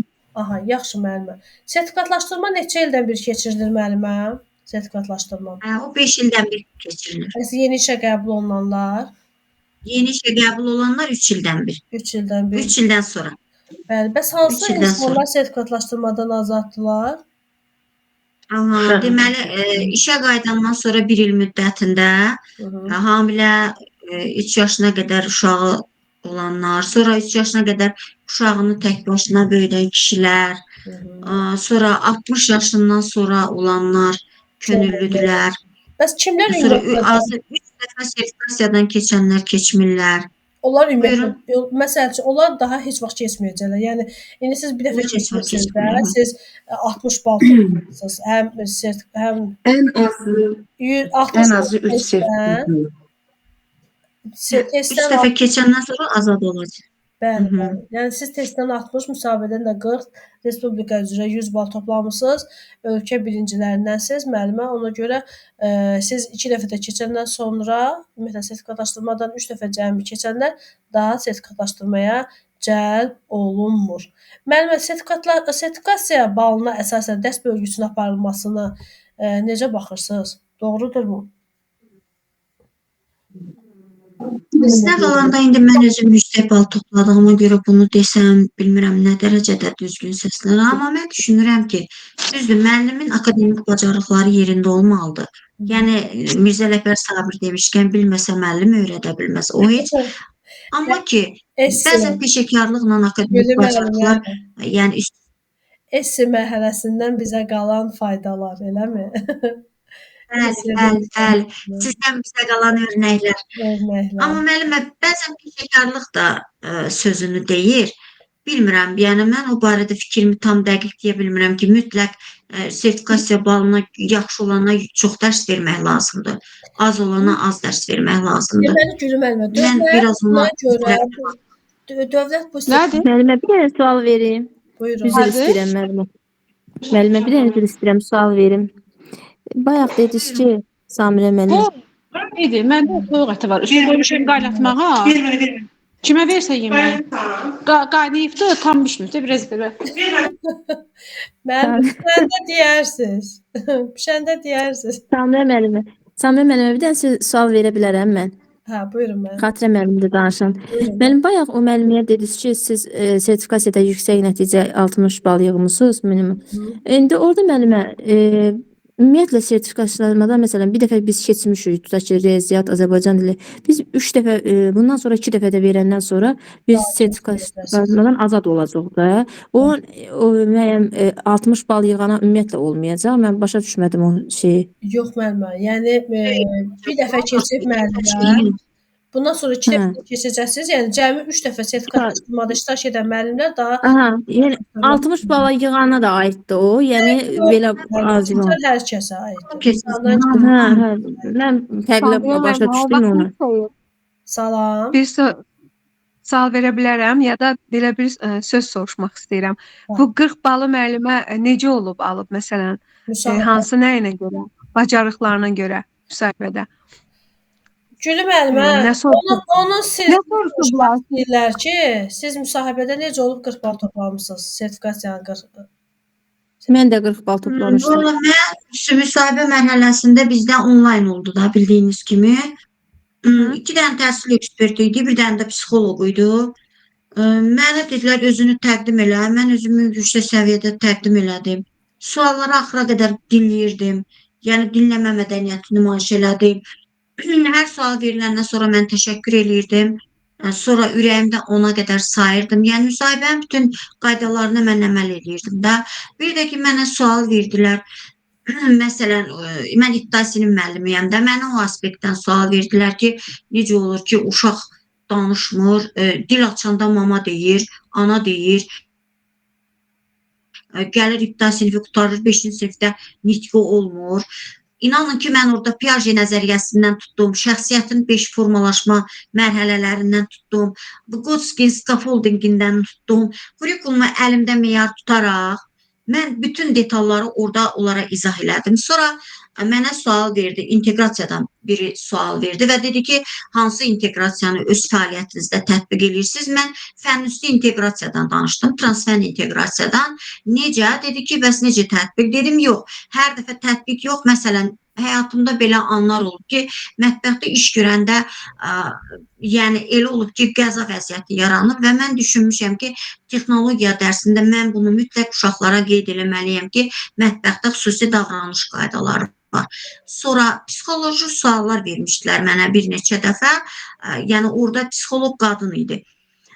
Sonra axırda təhsil ekspertinin biri dedi ki, mən düşünürəm ki, müəlliməyə artıq sual verməyin yeri yoxdur. Təhsilimizə bu cür mütəxəssislər mütləq gərəkdir. Təşəkkür edirik. Sonra da gəldi ki, 40 belə. Gülü müəllimə, nitqiniz rabitəli olub. Bu da nədən qaynaqlanır? Kitablar çox oxuyursunuz da müəllimə, onu da deyək, düzdür? Mən çox qiraət edirəm. Müəllimə, inanın, indi düzdür. Bu bir ildir başım bu direktorların işə qəbul imtahanı ilə bağlı bu əmək məcəlləsi, qanunvericilik, yəni bu mövzularla qarışıqdır. Amma ümumiyyətlə mən əlimə harda nə keçdi, bəlkə də mən dastan anayam. O qədər aforizmlər, o qədər atalar sözləri, o qədər bayatılar, yanıltmacılar. Yəni dayanmıram da. Nitqin inkişafı üçün nə lazımdırsa mən öz üzərimdə hər daim çalışmışam. Maşallah siz danışırsınız dünya görüşündən. İnanırsınız da bu internetdə qurdalamadığım, başımı soxmadığım, üzr istəyirəm, ifadəm biraz bəlkə də yaxşı səslənmədi. Yəni mənim başımı soxmadığım bir yer qalmayıbdı ki, görüm orada nə intellektual səviyyəmi, eksklüzivliyimi artırmaq mən nələr öyrənərəm. Bir dənə də gedib əlinizin çatacağı bir yeri deyim. Gedin milyonçu şousunda niyə iştirak etmirsiniz? Belə mən planımda var. Qeydiyyatdan keçir müəllimə. İstəsəniz nömrəsini göndərərəm. Orada bax belə çox kitab oxuyanlar, intellekt səviyyəsi yüksək olanlar, bilgili olanlar, ətraflı bilgisi olan şəxslər uğur qazanır. Çoxsa gedib 1500 manata qədər gedib çıxır. Yəni milyonçu şousun qeydiyyatından keçin, mənə elə gəlir, orada da uğur qazanarsınız. Mən yazdım, heç cavab vermədilər. Həmin dəqiqə cavab vermirlər ki, mən də yazılmışam. 1 ilə, 2 ilə. Müəllimə, mən sizə bir şey, bir yol öyrədim. Bir dəfə yazdınız, kifayətlənməyin də, hər ay yazın. 2 aydan bir yazın. Və yazanda da orada cümlələrinizdə fikir verin. Orada qeydiyyatdan keçəndə, milyonçu şousun qeydiyyatdan keçəndə, orada o sizin anketinizi oxuyurlar və onlara baxırlar ki, görün mən kimi dəvət eləsəm maraqlı olar da. Yəni özünüzü, anketinizi dolduranda onlarda maraq oyadın.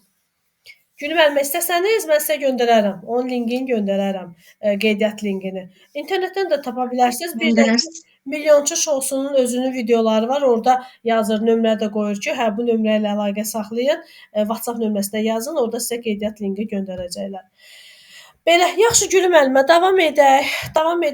Deməli, nədən sual verirdim, yadımdan çıxdı. Harda qalmışdıq? Mən sizə Sertifikasiyadan sual vermişdiniz. Hə, sertifikatlaşdırmadan sual verdim. Dövlət təhsil müəssisələri beynəlxalq deməli səviyyədə əməkdaşlıq apara bilər. Tutalım ki, İtaliyanın hər hansı bir məktəbi ilə onlayn dərslər təşkil edəsiniz. Bəli, apara bilər. Bəli, apara bilərsiniz. Azərbaycan Respublikasının qanunları və beynəlxalq müqavilələr əsasında. Yəni əgər bizim respublikamız Bəli, qanuna zidd olmayan şəkildə beynəlxalq əlaqələrə yəni qoşula bilər. Məsəl üçün elə universitet var ki, elə məktəb var ki, əməkdaşlıq edir. Məsəl üçün İtaliyanın, nə bilim indi bizim əgər müqaviləmiz varsa Türkiyə məktəbləri ilə öz təcrübələrini bölüşürlər. İndi bu müəllimin innovativ olmasından asılıdır, maraqlıdır əslində. Amma yəni bizim dövlətimiz müqavilə bağlayıbsa bu ölkələrlə, belə. Sonra burada məktəb sahibkarlıq fəaliyyəti ilə məşğul ola bilər. Ümumi təhsil müəssisələri sahibkarlıq fəaliyyəti ilə ola bilər. Bəli, ola bilər. Bəli. Məktəbdə ödənişli dərnəklər yaradıla bilər. Bəli, ödənişli beynəlxalq təhsil proqramlarını ödənişli şəkildə tədris eləyə bilər. Əgər onun potensiallı kadr potensialı imkan verirsə, məktəbin infrastrukturu, müəssisənin infrastrukturu imkan verirsə, o beynəlxalq səviyyədə akkreditasiya olunan təhsil proqramında, yəni öz müəssisəsində tətbiq eləyə bilər. Bəli, sahibkarlıq fəaliyyətində məşğul ola bilər. Bir də ki, Gülüm müəllimə, məsələn, məktəbinizdə bir rəsm sərgisi keçirdə bilərsiniz. O qədər rəsmə marağı olan şagirdlər var ki, öz rəsm əsərlərini çəkib çərçivəyə salıb onu sata bilərlər. Baxın, gör uşaqlar artıq necə deyim, artıq əmək fəaliyyətinə biz onları öyrəşdiririk də. Sonradan onlar o bacarığını inkişaf etdirə bilər. Sonra məktəbinizdə yaxşı aktyorluq qabiliyyəti olan şagirdlərdən bir teatr qura bilərsiniz, biletini sata bilərsiniz. O biletdən əldə olunan gəliri uşaqlar o şeyə hazırlaşıblar da, nə tədbirə hazırlaşıblar. Onların haqqı ödənilə bilər. Həm uşaqlar maraqlı olur, həm pul qazanır, həm də məktəb bu sahibkarlıq fəaliyyəti ilə məşğul ola bilər. Sonra əl işlərindən bağlı bir satış yarmarkası keçirtmək olar, əl işlərindən bağlı. Aydındır. Sonra Gülüm müəllimə, qrant layihəsi başlayıb. İştirak etmək fikriniz var? 9-cu qrant layihəsi. Müəllimə, hələ qarşımdakı işimi görüm nə yerə qoyuram. Hələ heç nə haqqında düşünmürəm. İnanırsınız, esi mərhələsi məni iflic eləyib.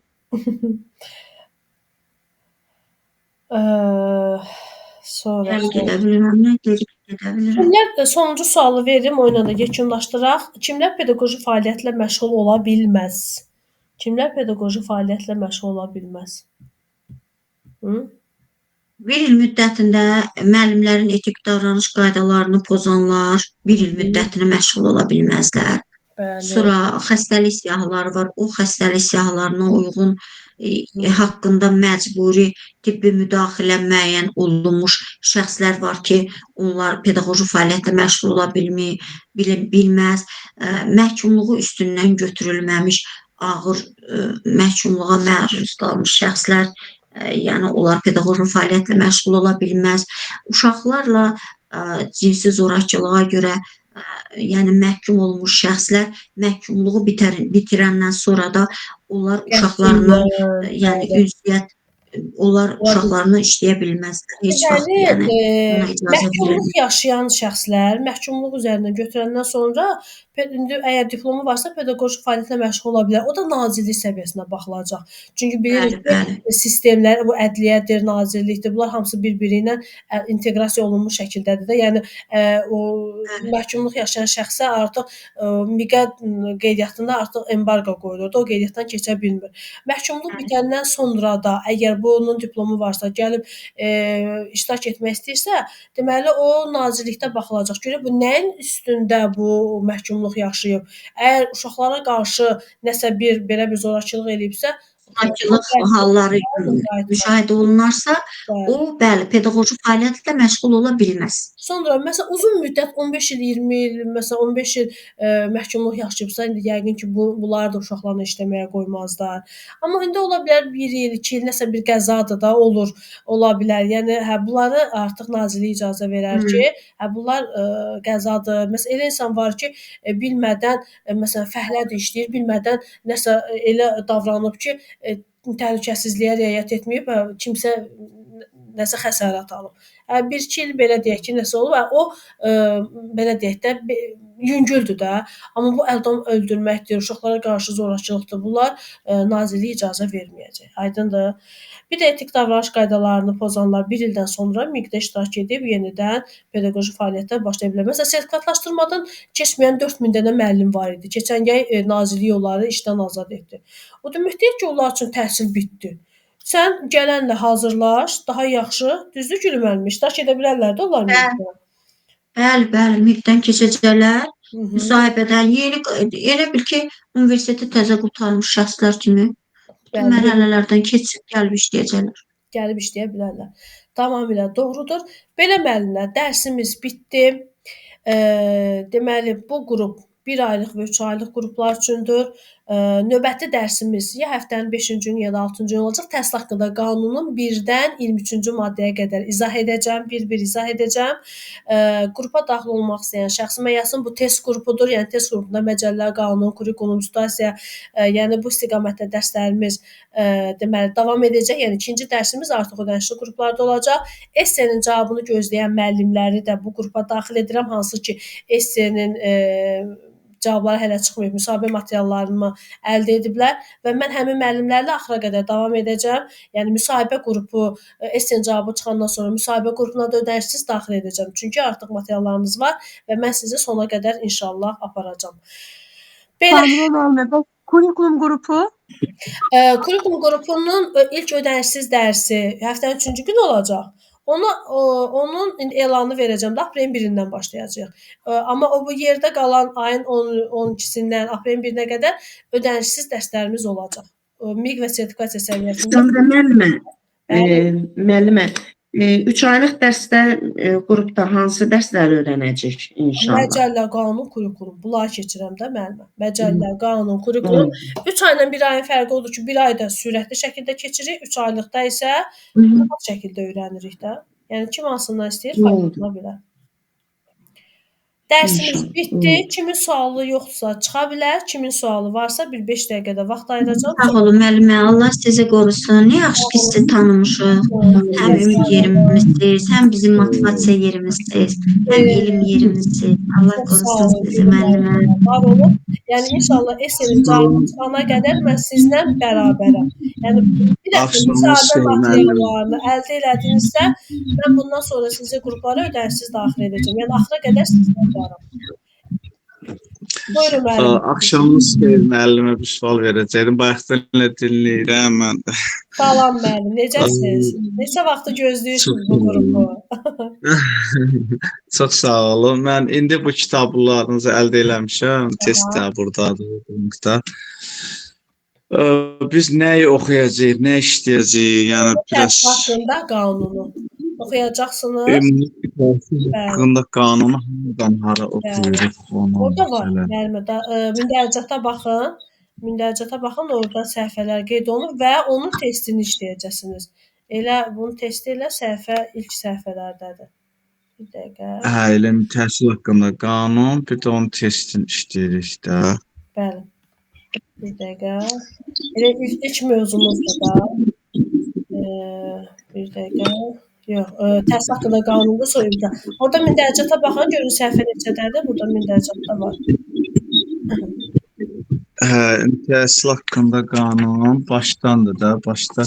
Səhifə 25-də. Deməli, başda mündəricata. Səhifə 25-dədir. Bəli. Hə, indi onu hara gedir? Başa qədər. 33 dənə maddədir, axıra qədər öyrənirsiniz. O qanunun video yazısını yenə göndərəcəm. Həftənin 5-ci ya da 6-cı günü təhsil haqqında qanunu izah edəcəm amma. Həftənin 5-ci günü bu qanunu İnşallah. izah edəcəm. Sonra baxın bir də bu kitabımda hər bir qanunun imzalandığı tarixləri də qeyd etmişəm. Düzdür, imtahana düşmür, amma sənədlərin məsəl üçün bilsəniz daha yaxşı olar da bu sənəd neçənci ildə imzalanıb. Aydındır. Aydın. Müəllimə bir dənə sual verə bilərəm. Buyurun. Ancaq bankdan işləyirik də, bağışlayın. Bankdan işləyirik də, yəni əlavə test atmırsınız da Əlavə işləməyə, test yoxsa atacağam, əlavə test atacağam. Yəni kitabda olmayan əlavə test atacağam. Müəllimə, sizin bu kitabınızı, test kitabınızı almışam. Deməli, oradan təhsil haqqında qanunu işləyəcək, yoxsa ümumi təhsil haqqında qanun da daxil? Yox, təhsil haqqında qanunu hələ izah edəcəm gələn dərsə. Siz ümumi təhsil haqqında qanunu işləyəcək. Bəli, bax siz işləyəcəksiniz. Təhsil haqqında qanunu ikinci dərsimizdə artıq ödənişli qruplara keçimlər gəlib, onlar üçün olacaq. Onu artıq orada izah edəcəm, ondan sonra verəcəm evə. Aydın oldu, aydın oldu. Sağ olun. Buyurun müəllimlər, əziz müəllimlər, nə sualınız varsa buyurun. Müəllimə, əziyyət olmasa informatika və məntiqdən də bizə videolar yönləndirirsiniz. Mən məntiq və informatika keçmirəm. İnformatika direktorların işə qəbuluna düşmür. Bəzi regionlarda müavinlərin təşkilatçıları imtahana düşür. Müavinlik hazırlayırsınız. Müəllimə, əziyyət olmasa indi bildiyinizdən kimi siz videoları göndərirsiniz. Göndərərəm. Hə, göndərirsiniz. Hə, sağ ol müəllimə. Keçən il 8 Samira müəllimə, axşamınız xeyir olsun. Axşamınız xeyirli olsun müəllimə. Buyurun. Müəllimə, mən bir şey soruşmaq istəyirəm. Bu müavinlərin yer dəyişməsi olur ümumiyyətcə? Şəki Zaqatalada olub, bəli, imtahanla yer dəyişmə olub. Sonra Bakıda gedib ərizə yazırsınız, məsəl üçün səbəbini göstərirsiniz ki, nə üçün yer dəyişmə edirsiniz. Yaşayış yeri ilə bağlı ola bilər. Kimi idi ekran? Ümumiyyətcə Gəncədə olubdu görəsən. Gəncədə mən deyə bilmərəm. Yəni il ərzində keçirilirmi bu müavinlərin yer dəyişməsi? Gəncədə yox, hələ ki bu il Şəki Zaqatalada elan verilib, o da ki hələ keçirilməyibdir. Bəs sektor regionala müraciət eləmək necə? Yəni məsləhət görürsüz bir xahişlə də Gedin, siz yer dəyişmə eləmək istəyirsinizsə, gedin, bəli. Gedin, nədir bu? Kimdir bunu belə edən, ay müəllimlər? Yəni yolumun uzaqlığı barəsində, yəni da belə fikrimizi bildirib. Yəni belə geri çevirmək. Hə, gedin müraciət edin, deyin ki, bəs əgər uyğun vakansiya varsa, yer varsa, mən yer dəyişmə etmək istəyirəm. Olursan. Amma imtahanda birdən sizə imtahanda deyərlər, imtahanda da iştirak edə bilərsiniz. Buyurun. Sağ olun. Sağ olun. Buyurun, başqa kimin nə sualı var? Buyurun müəllimlər. Müəllim, bu dərslə yanaşı kurikulumda keçəcək gündə, o da 1-ci, 3-cü gün qoşulacaq, yoxsa? Mən özüm, bizim qayda qrupumuz olur. Qayda qrupuna məlumatları göndərirəm. Oldu, yaxşı. Qayda qrupuna yazıram da, hansı mövzunu, hər bir mövzunun video yazısı var. Bütün o, məsəl üçün, belə birini göstərim. Bir dəqiqə. Yox, müəllimə, məsələn, mən bilim ki, məsələn, həftədə bizim 2 dəfə görüşəcək, yoxsa kurikulumdan bağlı 2 dəfə artıq daha görüş, məsələn, 4 dəfə olacaq bizim belə dərsimiz, o mənada. 3 aylıq qrupdasınız, müəllimə? 3 aylıq. 3 aylıq qrupdasınızsa, 3 aylıq qrup. Mən qrupa yazacağam müəllimə. Qrupa yazacağam. 3 aylıq qrupda həftədə 2 dəfə olacaq dərsimiz. Bilirsiniz necə? Məsəl üçün qanun materialları göndərir. Dərsimizin müddəti 1 saat yarımdır. Tutam ki, 1 saat qanunları öyrədirəm, sual-cavab edirəm. 15-20 dəqiqə, bir yarım saatda kurikulumdan göndərdiyim materialları soruşuram. Aydın. Belə, buyurun. Növbəti sualınız. Varmı müəllimə? Müəllimə, üzr istəyirəm. Deməli, dediyiniz tapşırıqlar ki var idi, testləri. Biz bu dəfəki hazırlıq qrupumuz ki olacağı, yeni görüşəcəyik. O vaxt biz sizə bu testlərin cavablarını verəcəyik. Yoxsa nə təhər? Testlərin cavabları müəllimə kitabın arxasında var. Bax bu test Yox, var. Onu biz işləyəcəyik. Siz nə vaxt bunları hazır bizdən alasınız? Müəllimə həftənin 5-ci günə qədər yekunlaşdırın. Bəli, bəli. Həftənin 5-ci günə qədər yekunlaşdırın. Müəllimə axşamınız xeyir. Axşamınız xeyirli olsun müəllimə. Necəsiz? Deyirəm, çox sağ olun, yaxşı olasınız. Mən bu qruplarla bağlı biraz məlumat almaq istəyirəm. Yəni qoşuldum. Ödənişsiz dərs 1 saat olur bildiyim qədər. Sonra biz əlavə 1 saat yox, 1 saat yarım. 90 dəqiqə. Yəni bir dərs olur da demək istəyirəm ödənişsiz. Sonra biz əlavə qruplara qoşulmalıyıq ödənişli dərslərə. Düzgün Bu bizim ilk dərsimizdir, birinci dərsimizdir. Mən hər zaman birinci dərsi ödənişsiz keçirəm. Artıq həftənin ya 5-ci ya da 6-cı gün artıq ödənişli qruplarda dərsimiz olacaq. Həftədə 2 dəfə olur mənim 3 aylıq qruplar. Hə, bəli, bəli. Həm deyik, həm də kurikulum kursları var. Yəni, məcəllər, qanun, kurikulum. Oldu müəllimə, təşəkkür edirəm. Sağ olun, var olun. Oldu müəllimə. Gecəniz xeyrə qalsın. Nə sualınız olsa, nömrəmi bilirsiniz hər biriniz.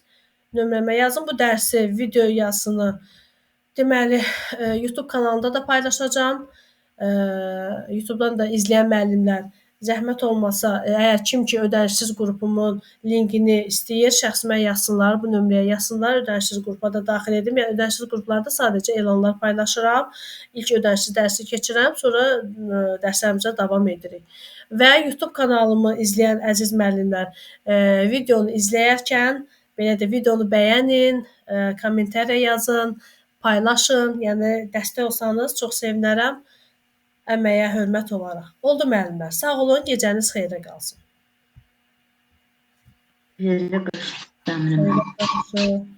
Ürəklər mən də göndərim də sizə. Sağ olun müəllimlər. Bax, sadə stikerlərdə amma adama həqiqətən stimul verir. Sağ olun əziz müəllimlər. Hər zaman uğurlarınızı eşidin. Oldu. Sağ olun, gecəniz xeyrə qalsın.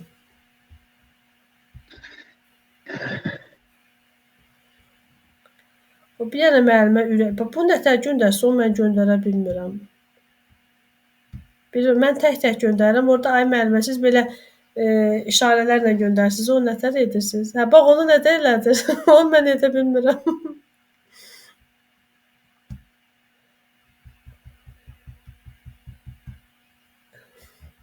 Oldu müəllimə. Sağ olun, hələlik.